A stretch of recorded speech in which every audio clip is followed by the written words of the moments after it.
என் பேர் Kannan, cinema assistant director. சாரோட இழப்பு தாங்கிக்க முடியாத ஒரு இழப்பு. ஏன்னா சின்ன வயசுலேருந்தே அவருக்கு நான் ஃபேன். கேப்டன் பிரபாகரன் படம் பார்க்கறதுக்காக எவ்வளோ கஷ்டப்பட்டிருப்பேன் அப்படிங்கிறது எங்கள் குடும்பத்தில் இருக்கிறவங்களுக்கு தெரியும். சினிமா இண்டஸ்ட்ரிக்கு வந்ததுக்கப்புறம் எப்படியாவது அவரை வச்சு படம் பண்ணிடணும்னு ஸ்கிரிப்டே அவருக்கு தான் ரெடி பண்ணேன். எவ்வளோ கஷ்டப்பட்டு தெனாலிங்கிற காமெடி ஆர்டிஸ்ட் மூலியமா அவர் டிரைவரை பிடிச்சி அதை பிடிச்சி சுதீஷ் சார்கிட்ட இப்படிலாம் போய் ரொம்ப கஷ்டப்பட்டு கடைசியா அவரு காதுக்கு விடுற அளவுக்கு பண்ணேன். அவர் ஸ்டைல்லையே சொல்லி அனுப்பியிருந்தார். சொர்க்க பூமி டைட்டில் பிடிச்சிருக்கு, முழுக்க அரசியலுங்கிறதுனால கொஞ்சம் பொறுமையா காத்திருக்க சொல்லு அப்படின்னு இப்படி ஒரு ஸ்ட்ராங்கா சொன்னாரு அப்படின்னு சொல்லு. அப்பத்துல இருந்தே ரொம்ப முயற்சி பண்ண அவரை வச்சு எப்படியாவது படம் பண்ணிடணும் அப்படிங்க. இன்னை வரைக்கும் கனவாவே போயிடுச்சு. சினிமாவுக்கும் சரி மக்களுக்கும் சரி அவர் எவ்வளவு பண்ணியிருக்காரு அப்படிங்கிறது இங்க எல்லாருக்குமே தெரியும். அது நம்ம சொல்லிதான் தெரியணுங்கிறது இல்லை, அந்த அளவுக்கு தெரியும் மக்களுக்கு. ஆனா சினிமாவில் அவர் செஞ்சது வெறும் நடிகர் சங்க கடனை மட்டும் அடைக்கல, பல பேரோட பர்சனல் விஷயத்தெல்லாம் தீர்த்து வச்சிருப்பார், பல பஞ்சாயத்து பண்ணியிருப்பார், பல படங்கள் ரிலீஸ் ஆகாம இருக்கிறப்ப எல்லாம் உதவி செஞ்சிருப்பார். ஏன் இவர் படத்துக்கே ரிலீஸ் பண்றதுக்காக சம்பளம் வாங்காம விட்டுருப்பார். இந்த மாதிரி 1-2 காரியம் இல்லை, வெளியில தெரியறதெல்லாம் ஒரு 10% தான். அவ்வளோ விஷயங்கள் செஞ்சிருக்கார் சினிமாவுக்கு. ஆனா இவங்களை என்ன சொல்றதுன்னு தெரியல, அசிங்கமா வருது வாயில. 24 யூனிட்ல ஒரு யூனியன் கூட, இந்த 24 யூனியன்ல இருந்து ஒரு யூனியன் ஆளு கூட, ஒரு யூனியன் கூட ஒரு பேஜா அவங்க தனித்தனியா பேஜா பெரிய அளவுல பண்ணிருக்கணும். இவங்க முன்னாடி நின்று வழி அனுப்புறத அந்த அளவுக்கு இவங்க பண்ணிருக்கணும். ஒருத்தனும் வரல. எனக்கு தெரிஞ்சு 4 நடிகனை தவிர வேற யாருமே வரல. எல்லாம் நியூ இயர் அது இது கொண்டாட்டம், அங்கங்க போன்லயும் அந்த இதுலயும் அதெல்லாம் பாக்குறப்ப ரொம்ப ஜீரணிக்க முடியாத ஒரு விஷயம். ஏன்னா அவர் மேல இருக்கிற மரியாதை வேற மாதிரி. சினிமாவில் அப்படி ஒரு மரியாதைக்குரியவர், இவ்வளோ செஞ்சவருக்கே இவங்க இந்த ரெஸ்பான்ஸ் பண்றாங்க யூனியன் ஆளுங்க அப்படின்னா அப்ப வேற யாருக்கு தான் இவங்க பண்ணுவாங்க? அன்னைக்கு இப்ப இறந்துட்டாருன்னு உடனே ஒவ்வொரு யூனியனுமே மாலை மரியாதையோட எப்படி அஞ்சலி செலுத்திருக்கணும். ஒரு யூனியன் வந்த மாதிரி தெரியல. அதுவே எனக்கு மிகப்பெரிய வருத்தம். இன்னொன்னு, அரசியல்ல அவர் மாதிரி தைரியசாலி இல்லை. இன்னைக்கு அவரை பார்த்துதான் எல்லாருமே வேற மாதிரி தைரியமா பேசுறாங்க. ஒரே விஷயம், அரசியல் ஒரே ஒரு வருத்தம் என்ன அப்படின்னா, தெய்வத்தோடவும் மக்களோடும் தான் கூட்டணினாரு. அது இருக்கிறவருக்கு நான் 2010 இருந்தே தேமுதிகவில் இருக்கேன். அப்போ அம்மா கூட கூட்டணி அப்படின்னு சொன்ன உடனே ரொம்ப வருத்தப்பட்டேன். ஏன்னா தெய்வத்தோடவும் மக்களோடவும் தான் கூட்டணினாரு. என்னைக்கு அம்மா கிட்ட அதிமுகவுல ஜாயின் பண்ணாரோ அதுல இருந்து தெய்வம் கைவிட்டுருச்சோ அப்படின்னு தான் நினைக்க தோணுது. எது எப்படி இருந்தாலும் அவரோட ஆத்மா நல்ல விதமா சாந்தி அடையணும். அவரோட இழப்பு இப்போதைக்கு ஈடு செய்ய முடியாத ஒரு விஷயம். அது இல்லாம அது பர்சனலா எனக்கு ரொம்ப வருத்தம். இன்னொரு தலைவர் இந்த மாதிரி எதிர்பார்க்கறதுங்கிறது ரொம்ப ரொம்ப கஷ்டம். இது மிகப்பெரிய இழப்பு. அவர் இழந்தது தமிழ்நாட்டுக்கு மிகப்பெரிய இழப்பு, மக்களுக்கு. அதை புரிஞ்சிருந்தா சரி. ஆனா அவரை காயப்படுத்தி 10 வருஷம் உட்கார்ற அளவுக்கு, உடம்பு சரியில்லாம உட்கார்ற அளவுக்கு இவங்க பண்ண காயப்படுத்தினது சத்தியமா இன்னி வரைக்கும் ஜீரணிக்க முடியல. மீடியா, மெயினா மீடியா, திமுக அதிமுக அவங்க சொல்லிதான் மீடியா செய்யுது. வேற யார் சொல்லி செய்யறாங்க? ஒவ்வொருத்தருமே கேட்கிற கேள்வி, அவர் கோவப்படுவாருன்னு தெரிஞ்சே கேட்கிற கேள்வி. அப்புறம் அவர் காரியத்து போறதுல என்ன தப்பு இருக்கு? அதாவது எல்லாம் தெரியுது, மக்களுக்கும் தெரியுது, அவங்களுக்கும் தெரியுது, அரசியல்வாதிக்கும் தெரியுது. இங்க இருக்கிறவங்களுக்கு எல்லாரையுமே எல்லாருக்குமே தெரியும், யார் நல்லவன் யார் கெட்டவங்கிறது எல்லாருக்கும் தெரியும். அதுலயும் அரசியல்ல இப்படி ஒரு பார்க்கவே முடியாது. அப்படிப்பட்ட ஒரு தலைவரை இழந்துட்டோம் அப்படிங்கிறப்போ உண்மையிலேயே மிகப்பெரிய லாஸ்.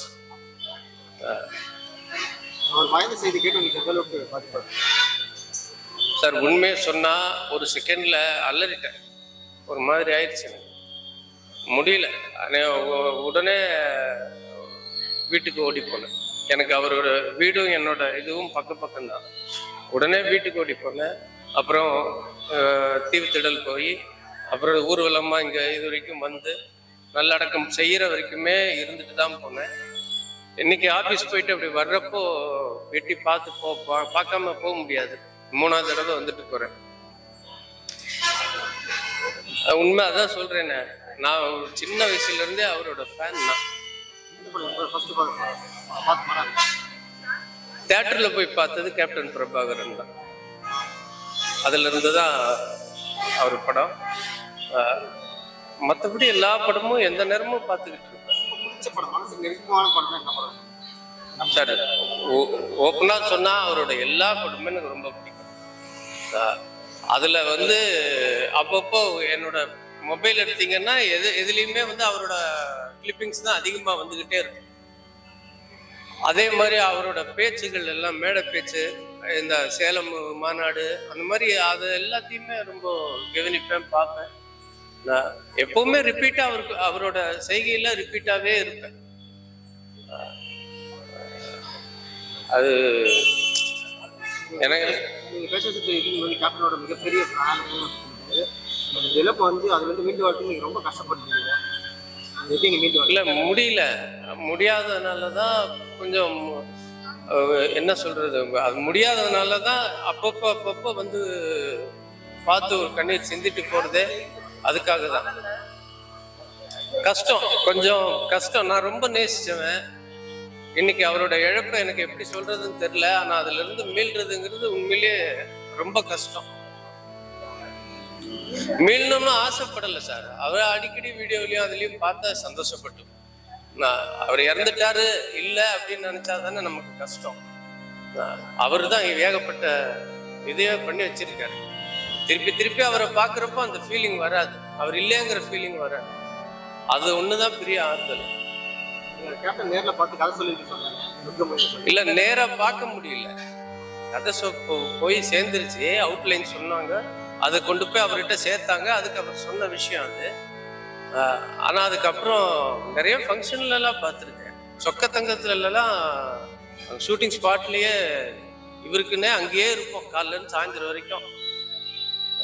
இங்கே இந்த சாலிகிராம சோபா கல்யாண மண்டபத்துக்கு ஆப்போசிட்டில் நடக்கும்.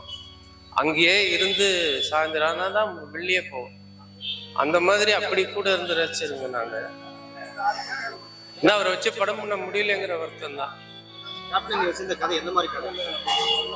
சொர்க்க பூமி முழுக்க அரசியல் சம்பந்தப்பட்ட ஒரு படம். அதனால்தான் அவர் யோசிச்சாரு. ஆனா அந்த படம் அவரை வச்சு எப்படியாவது அதை செஞ்சிடணும்னு ரொம்ப ஆசை. ஏன்னா அதுக்குன்னு அவருக்குன்னே அது உருவாக்குன ஒரு கதை. அது செய்ய முடியாத பெரிய வருத்தம். அந்த கதையில நடிச்சா யார் நடிக்கிறா சார்? அது அந்த மாதிரி அது மாற்றணும். கேப்டனுக்கு பண்ண ஒரு விஷயத்த நம்ம இன்னொரு நடிகரை வச்சு பண்றதா இருந்தா அதை நம்ம மாற்றணும். பண்ணணும் ஐடியா வச்சிருக்கீங்களா? அந்த கதையை வச்சு வேற நடிகரை வச்சு பண்ணணும் ஐடியா வச்சிருக்கீங்களா? இல்லை, நிச்சயமா. அது வெளியில வந்தது அப்படின்னா அதுவும் கேப்டனை தான் ஞாபகப்படுத்தும். அந்த மாதிரியான ஒரு நிச்சயமா இருக்குங்க. மொத இதுலயே அவரோட போட்டோவையும் அவரோட இதையும் போட்டுதான் இது கேப்டன் அவர்களுக்கு சமர்ப்பணம் போட்டு தான் செய்யும்.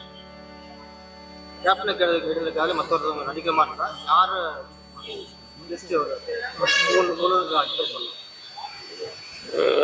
அது இப்போதைக்கு அந்த மாதிரி யோசிக்கல. சீரியஸா சொல்ல போனா அது யோசிக்கல. ஏன்னா அதுல அவரோட ஸ்டைல்லையே தான் நம்ம ஒரு டைரக்டர் அப்படின்னா யார் ஆர்டிஸ்டோ அவர் ஸ்டைல்ல நம்ம பண்ணுவோம். இப்போ விஜயகாந்த் சார் ஒரு வசனம் பேசுறாரு அப்படின்னா தமிழ்நாட்டுல அப்படின்னா அந்த ஸ்டைல்ல தான் நம்ம கற்பனை பண்ணி அவர் எப்படி பேசுவாரு. சிங்கமுத்துரா அப்படின்னு அவர் சொல்ற அந்த ஸ்டைலு அது வேற மாதிரி இருக்கும். அவரோட லவுட் ஸ்பீக்கு அந்த மாதிரி வச்சுதான் நம்ம அப்படி கற்பனை பண்ணி தான் ஒவ்வொரு டைலாக்கையும் செதுக்குவோம். அதுவே வேற ஆர்டிஸ்டுக்கு அப்படின்னு போறப்போ நம்ம அவருக்கு ஏற்ற மாதிரி, இப்ப பிரகாஷ்ராஜ் ஒரு வசனத்தை பேசுறாருன்னா நம்ம அவருக்கு ஏற்ற மாதிரி தான் வைப்போம். டாய் தம்பி டாய் அப்படிம்பாரு. அது அவர் ஸ்டைல். ஒவ்வொருத்தரும் ஒவ்வொரு இதுதானே. அதனால இப்ப இவருக்குன்னு பண்ண கதையை நான் வேற யாருக்காவது செய்யறதா இருந்தா அது அவர் ஸ்டைல்ல யாருன்னு சூஸ் பண்ணி அவர் ஸ்டைல்ல அது சில வசனங்களோ அதையோ மற்றதையோ மாத்தி அந்த மாடுலேஷன் எல்லாத்தையும் கொஞ்சம் மாற்ற வேண்டி வரும்.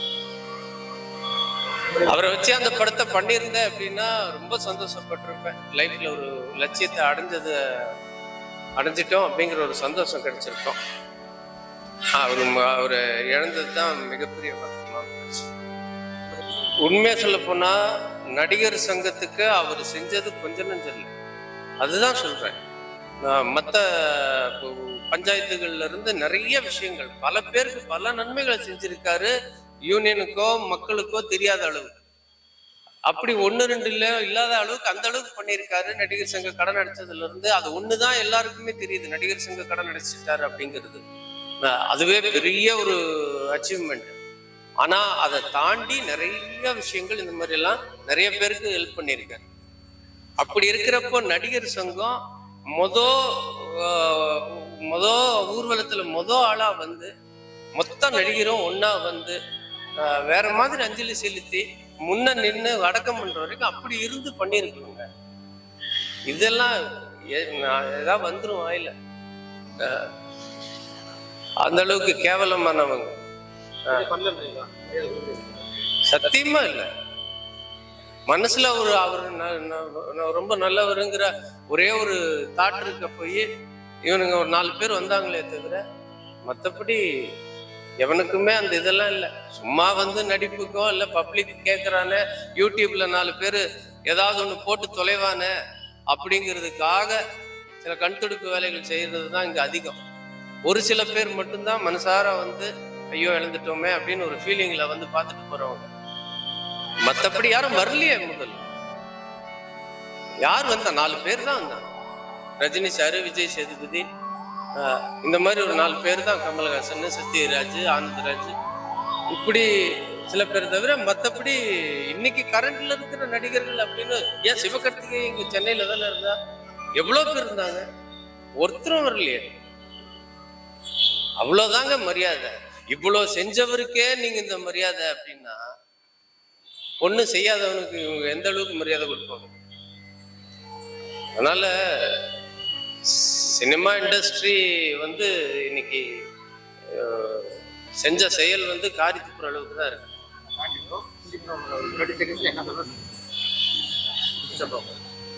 அவரோட இழப்பு